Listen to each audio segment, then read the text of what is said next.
आप सबको नमस्ते और फिर से आप सबको स्वागत करना चाहता हूँ मेरा बचपन पाठ के लिए।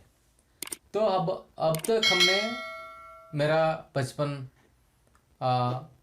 पाठ के नए शब्दों को देखे थे, लेखक का परिचय प्राप्त कर चुके थे और पाठ का विश्लेषण भी हुआ था। अब हम इस पाठ का अभ्यास भाग के बारे में थोड़ा सा जानकारी प्राप्त करने के लिए कोशिश करेंगे। तो चलिए, पहला अभ्यास भाग, एक वाक्य में उत्तर लिखिए। पहला प्रश्न है, अब्दुल कलाम जी का जन्म कहाँ हुआ? अब्दुल कलाम ಅವರ जन्म ಎಲ್ಲಿ ಆಯಿತು? अब्दुल कलाम जी का जन्म तमिलनाडु के रामेश्वरम में हुआ। अब्दुल कलाम ಅವರ जन्म तमिलनाडिನ रामेश्वरमದಲ್ಲಿ ಆಯಿತು। अब्दुल कलाम जी बचपन में किस घर में रहते थे? अब्दुल कलाम जी बचपन में अपने पुश्तैनी घर में रहते थे। अब्दुल कलाम ಅವರು ಬಾಲ್ಯದಲ್ಲಿ ಯಾವ ಮನೆಯಲ್ಲಿ ಇರುತ್ತಿದ್ದರು?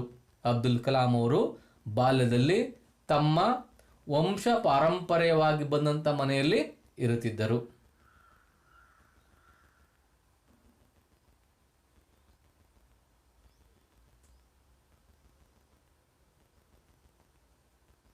अब्दुल कलाम जी के बचपन में दुर्लभ वस्तु क्या थी? अब्दुल कलाम ಅವರ ಬಾಲ್ಯದಲ್ಲಿ दुर्लभ वस्तु ಯಾವುದಾಗಿತ್ತು? अब्दुल कलाम जी के बचपन में पुस्तक दुर्लभ वस्तु थी। अब्दुल कलाम ಅವರ ಬಾಲ್ಯದಲ್ಲಿ पुस्तक दुर्लभ वस्तुವಾಗಿತ್ತು। अब्दुल कलाम के चचेरे भाई कौन थे?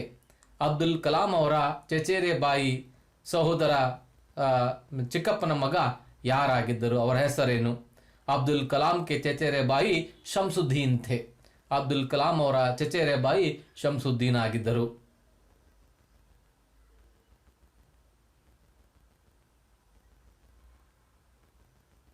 दो तीन वाक्यों में उत्तर लिखिए। पहला प्रश्न है, अब्दुल कलाम का बचपन बहुत ही निश्चिंतता और सादगी में बीतने के कारण लिखिए। उत्तर, अब्दुल कलाम के पिता जैनुलाब्दीन आडंबरहीन व्यक्ति थे। वे अनावश्यक और ऐशो आराम वाली चीजों से दूर रहते थे। आवश्यक चीजें समुचित मात्रा में सुलभता से उपलब्ध थी, इसलिए अब्दुल कलाम का बचपन बहुत ही निश्चिंतता और सादेपन से बीता।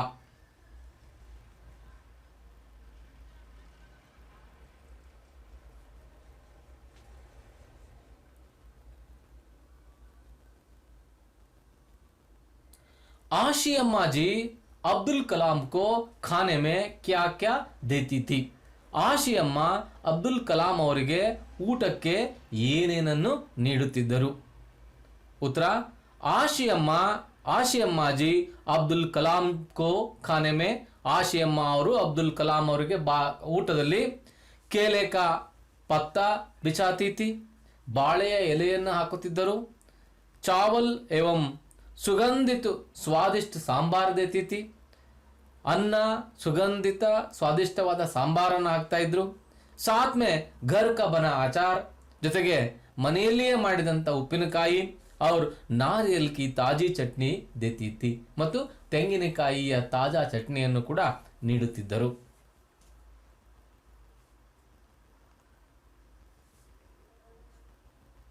जैनुलाब्दीन नमाज के बारे में क्या कहते थे? जैनुलाब्दीन नमाज के बारे में कहते थे कि ಜೈನುಲಾಬ್ದೀನ್ ಅವರು ನಮಾಜಿನ ಬಗ್ಗೆ ಹೇಳುತ್ತಿದ್ದರು ಏನೆಂದರೆ, नमाज पढ़ने से हम अपने शरीर से इतर ब्रह्मांड का एक हिस्सा बन जाते हैं। ನಮಾಜನ್ನು ಓದುವುದರಿಂದ ನಾವು ನಮ್ಮ ಶರೀರದಿಂದ ಇತರೆ ಬ್ರಹ್ಮಾಂಡದ ಒಂದು ಭಾಗವಾಗಿ ಪರಿಣಮಿಸುತ್ತೇವೆ। दौलत आयु, जाति या धर्म, पंथ का कोई भेदभाव नहीं होता. ಅಂತಸ್ತು, ವಯಸ್ಸು, ಜಾತಿ, ಧರ್ಮ, ಪಂಥಗಳ ಯಾವುದೇ ಭೇದ ಭಾವಗಳು ಇರುವುದಿಲ್ಲ. लोगों के बीच भाईचारे की भावना आती है. ಜನರ ಮಧ್ಯೆ ಸಹೋದರತ್ವದ ಭಾವನೆ ಬರುತ್ತದೆ.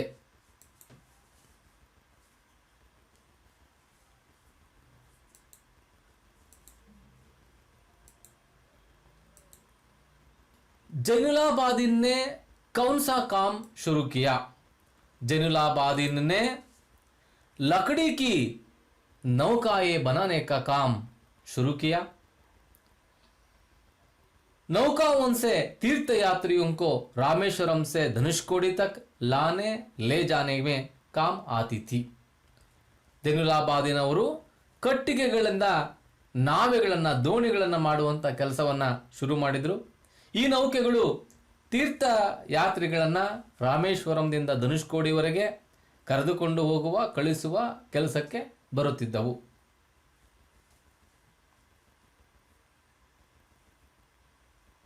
4 या 5 वाक्यों में उत्तर लिखिए. 4 ಅಥವಾ 5 ವಾಕ್ಯಗಳ ಉತ್ತರ ಬರೆಯಿರಿ. शमसुद्दीन अखबारों के वितरण का कार्य कैसे करते थे? ಶಂಸುದ್ದೀನ್ ಅವರು ಪತ್ರಿಕೆಗಳ ವಿತರಣೆಯ ಕೆಲಸವನ್ನು ಹೇಗೆ ಮಾಡುತ್ತಿದ್ದರು?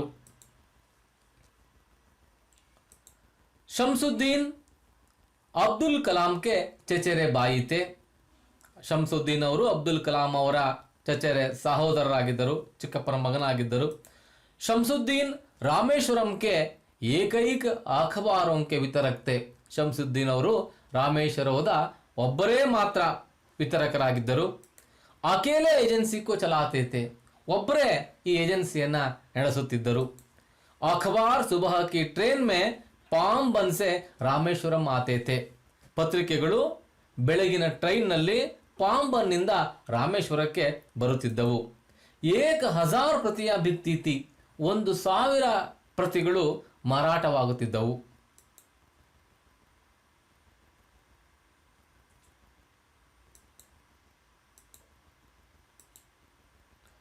ಜೈನುಲಾಬ್ದೀನ್ का ವ್ಯಕ್ತಿತ್ವ का ಪರಿಚಯ दीजिए. ಜೈನುಲಾಬ್ದೀನ್ ಅವರ ವ್ಯಕ್ತಿತ್ವವನ್ನು ಪರಿಚಯ ಮಾಡಿಕೊಡಿ ಅಥವಾ ಪರಿಚಯವನ್ನು ನೀಡಿ. ಜೈನುಲಾಬ್ದೀನ್ ಅಬ್ದುಲ್ ಕಲಾಂ ಜಿ ಕೆ ಪಿತಾ ಥೆ. ಜೈನುಲಾಬ್ದೀನ್ ಅವರು ಅಬ್ದುಲ್ ಕಲಾಂ ಅವರ ತಂದೆಯವರಾಗಿದ್ದರು. ವೇ ಏಕ್ ಆದರ್ಶ ಪಿತಾ ಅವರು ಪತಿ ಥೆ.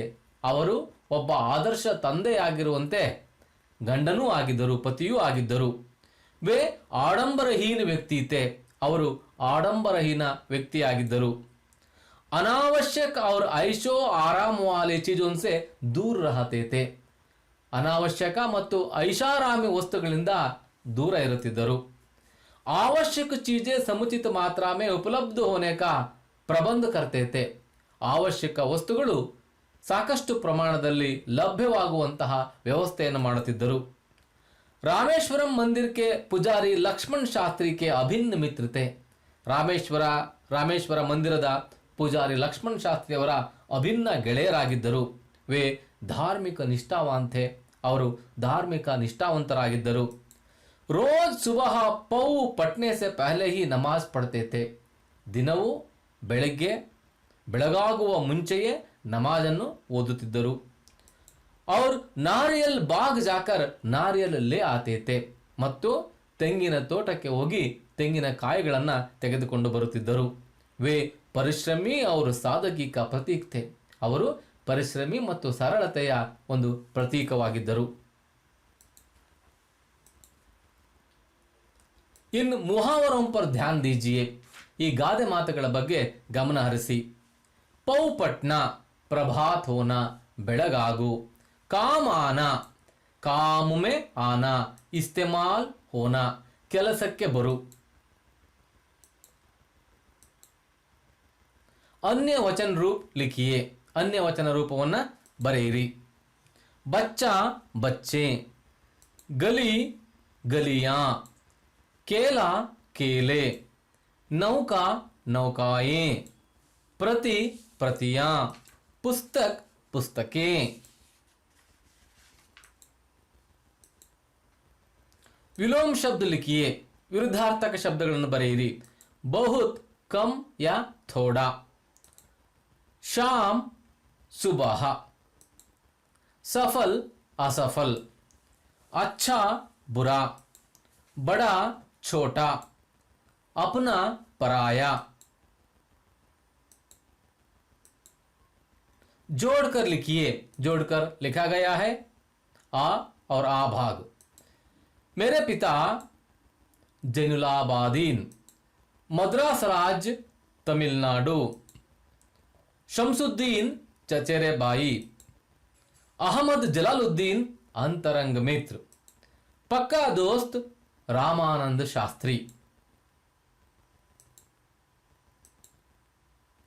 रिक्त स्थानों की पूर्ति कीजिए। बिट्ಟ ಸ್ಥಳಗಳನ್ನ पूर्तिಗೊಳಿಸಿ। आशियम्मा उनकी आदर्श जीवन संगिनी थी। रामेश्वरम प्रसिद्ध तीर्थ स्थल है। पुजारी पक्षी लक्ष्मण शास्त्री मेरे पिताजी के अभिन्न मित्र थे। अखबार एजेंसी को अकेले शमसुद्दीन ही चलाते थे। अहमद जलालुद्दीन की मेरी बड़ी बहन जोहरा के साथ शादी हो गई। अनुरूप शब्द लिखिए। गांधी जी राष्ट्रपिता, अब्दुल कलाम राष्ट्रपति, जलालुद्दीन जीजा, शमसुद्दीन चचेरा बाई। ट्रेन भूयात्रा, नौका जल यात्रा। हिंदू मंदिर, इस्लाम मस्जिद। ಸಹಿ ಶಬ್ದ से ಖಾಲಿ ಸ್ಥಾನ ಬರೆಯಿए। ಸರಿಯಾದ ಶಬ್ದಗಳಿಂದ ಖಾಲಿ ಜಾಗವನ್ನು ತುಂಬಿ। अब्दुल कलाम का जन्म डैश में हुआ, रामेश्वरम में हुआ। ಎರಡನೇದು, रामेश्वरम में प्रतिष्ठित डैश मंदिर है, शिव मंदिर है। जैनुलाबादीन की दिनचर्या डैश के पहले शुरू होती थी, पौ पटने के पहले शुरू होती थी। अहमद जलालुद्दीन अब्दुल कलाम को डैश कहकर पुकारा करते थे, आजाद कहकर पुकारा करते थे।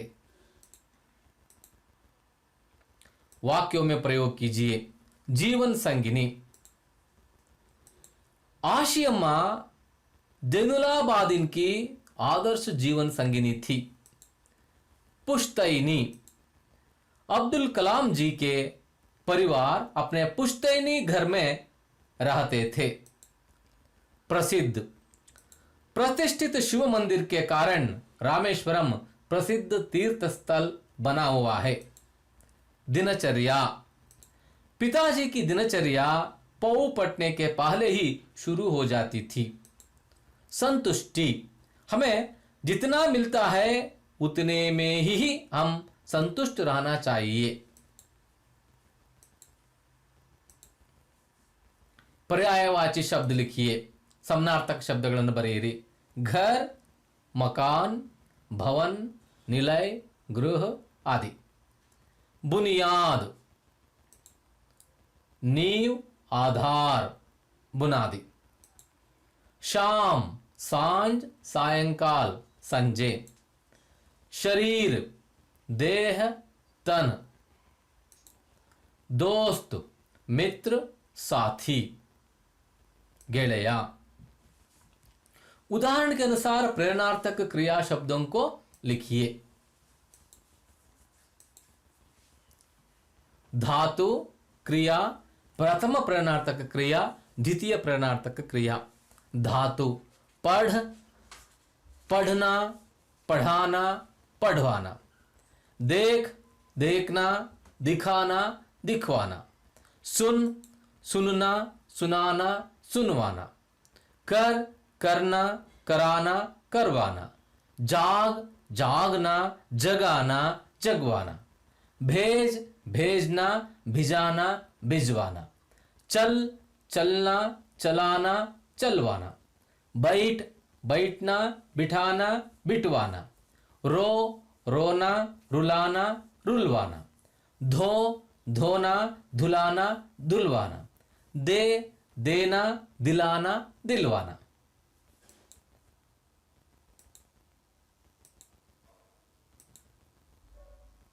उदाहरण के अनुसार प्रेरणार्थक शब्दों की सहायता से 5 वाक्य बनाइए। उदाहरण, अध्यापक कहानी सुनाते हैं। अध्यापक छात्रों को पाठ पढ़ाते हैं। साधु संतों की वाणी हमें सही रास्ता दिखाती है। पिताजी मुझसे पत्र लिखवाते हैं। नानी बच्चों को कहानी सुनाती हैं। बच्चों को बुरी आदतों से दूर रहने के बारे में जगाना चाहिए।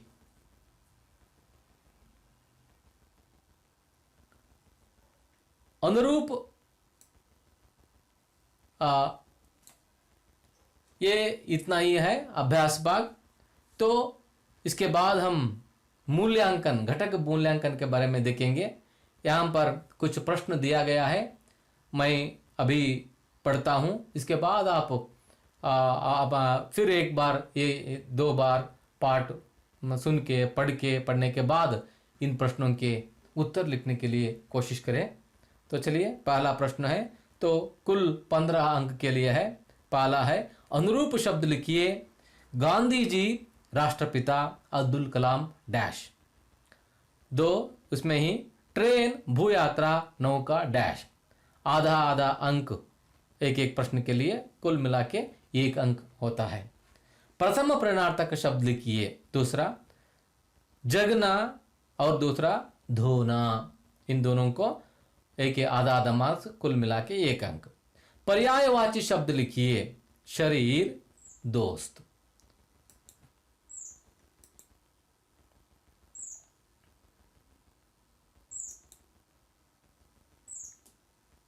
चौथा प्रश्न, विलोम शब्द लिखिए। शाम, अच्छा। अन्य वचन रूप लिखिए। प्रतियां, गली। इस मुहावरा का अर्थ लिखिए। पौ पटना। इन तीनों प्रश्न के लिए 1-1 अंक है। 7वां प्रश्न, अब्दुल कलाम जी बचपन में किस घर में रहते थे? 8वां, जैनुलाब्दीन ने कौन सा काम शुरू किया? 9वां प्रश्न, अब्दुल कलाम जी के चचेरे भाई कौन थे? 10वां, आशी अम्मा अब्दुल कलाम जी को खाने में क्या क्या देती थी? जैनुलाब्दीन नमाज के बारे में क्या कहते थे? 12वां प्रश्न, शमसुद्दीन अखबारों की वितरण का कार्य कैसे करते थे? इतना प्रश्न है। तो अब हमने अभी तक कुल मिला के 4 भागों में पाठ का वाचन, विश्लेषण और अभ्यास भाग को हम देख चुके हैं। तो इसके आधार पर आप इस घटक मूल्यांकन का भी लिखना चाहिए। इसके साथ साथ बार बार पढ़ने से आपको इस पाठ और इस पाठ में निहित अंश मालूम होते हैं। वो परीक्षा की दृष्टि से भी, अपने जीवन की दृष्टि से भी यह बहुत ही इम्पॉर्टेंट, मुख्य है। इसलिए आप ध्यान से पढ़िए और इसके अनुसार चलने के लिए कोशिश करें। तो आप सब के लिए धन्यवाद। फिर मैं उपस्थित होऊंगा अगले पाठ को लेकर। नमस्ते।